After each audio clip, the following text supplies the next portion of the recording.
A lot of Auburn football fans wanted a transfer portal quarterback for the 2024 cycle. Well, you got it. That's just not the position he's going to play for Auburn football, though. Let's talk about this new addition and what it means for Hugh Freeze and the Auburn Tigers.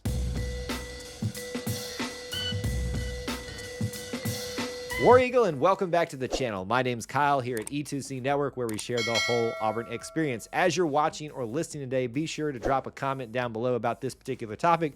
We'd love to hear your thoughts as we're sharing ours. With National Signing Day in the rearview mirror, the transfer portal now takes center stage for Auburn football. And now we're talking about our fourth transfer coming in for this cycle, and we haven't even hit January yet. Who is that individual? Sam Jackson V of Cal is coming to join the Auburn Tigers, not as a quarterback where he played there, and that's an interesting story right there in and of itself, but wide receiver. He is coming in with 2 years of eligibility to play at Auburn and plenty of storylines and connections to discuss with this commitment. So let's jump into it right now. Let's start off by talking about the timeline of events that brought us to the point of him committing to Auburn. And of course, we'll start back in high school when he was part of the class of 2021.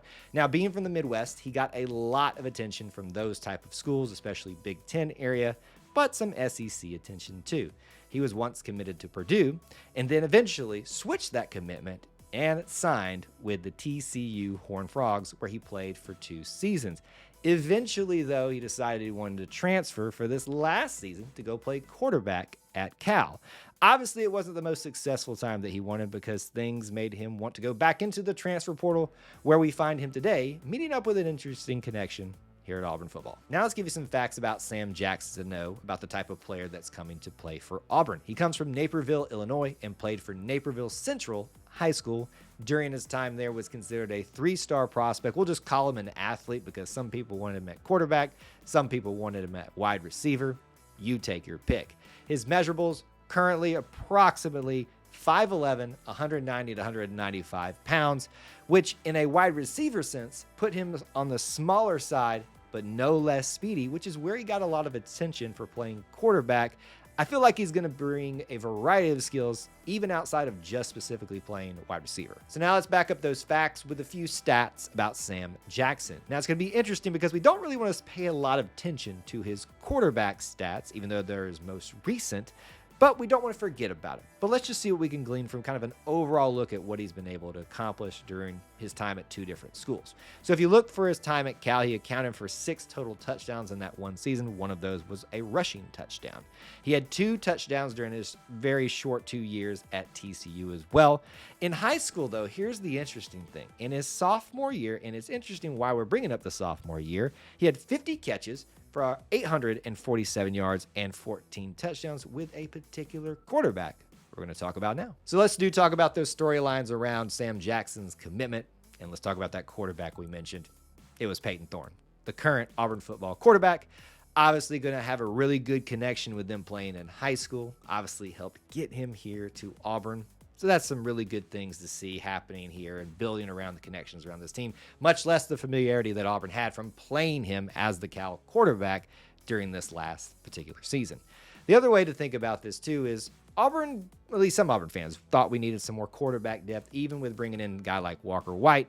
While this guy's not going to provide technically quarterback depth, it doesn't hurt that he has that experience and he's already going to be on the roster and could be called upon in a certain set, a pinch, a certain situation. You just never know. So now you have the things that you need to know about the commitment. Let's talk about what the commitment means for Auburn football. We always start by talking about what it means for the class numbers. So let's give you what this means for the numbers game as of this particular commitment. When you're watching this later on down the line, things have more than likely changed by this point. But as of his commitment, 25 total commits. 4 of those are now transfers. 10 of those are on offense, and there are 6 total wide receiver commitments, signings, however you look at it, in this class. What will he provide in terms of depth and playing time for Auburn? So if you look at the way this breaks down with the depth chart, Auburn definitely is losing a lot of talent that it's had over the last couple of seasons, even with a room that really had no one rise to the top of the group.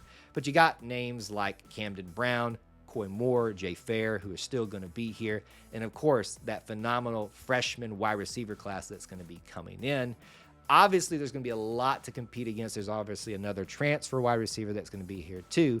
but there's still opportunities abound, especially for a guy with a lot of experience like him. Even if it's from the quarterback position, he's an athlete, he's used to being out in the field, and that can definitely be counted upon. Let's talk about what this commitment means in the future of the recruiting game in terms of creating pipelines and where he comes from the state of Illinois, and it makes him the third from the Midwest region, even just transfer-wise in this particular class. Obviously, Peyton Thorne's from there as well since they played in high school. It's a very talent-rich area, so you want to build as many connections as you can up there. And finally, what does this commitment mean for the 2024 class? Let's look at the wide receiver room, especially. If you look at it right now, the roster has about 12 wide receivers there, approximately. 9 of those, in my estimation, would see the playing time, and that's removing walk-ons, seniors that may or may not leave. Breaks down even further the 2 seniors, 2 juniors, 1 sophomore, and those 4 freshmen currently coming in with this class. So there's 6 wide receivers in the class, so that's a pretty big wide receiver room just in general in one 2024 class. So is there going to be another one coming in? Obviously, there's a big name out there. I'm sure there's also some options in the transfer portal. I have a feeling that there's going to be another one coming in because we're probably still in the middle of a rebuild of this room, which is really probably needed. Will it be a high-profile high school recruit, a transfer portal? Only time will tell. That's my thoughts on your new transfer for Auburn football, Sam Jackson. Would love to know your thoughts about him down in the comments section below. On your way out, check out those links in the description of all of our YouTube videos for ways that you can help support us here at E2C Network, where we share the whole Auburn experience.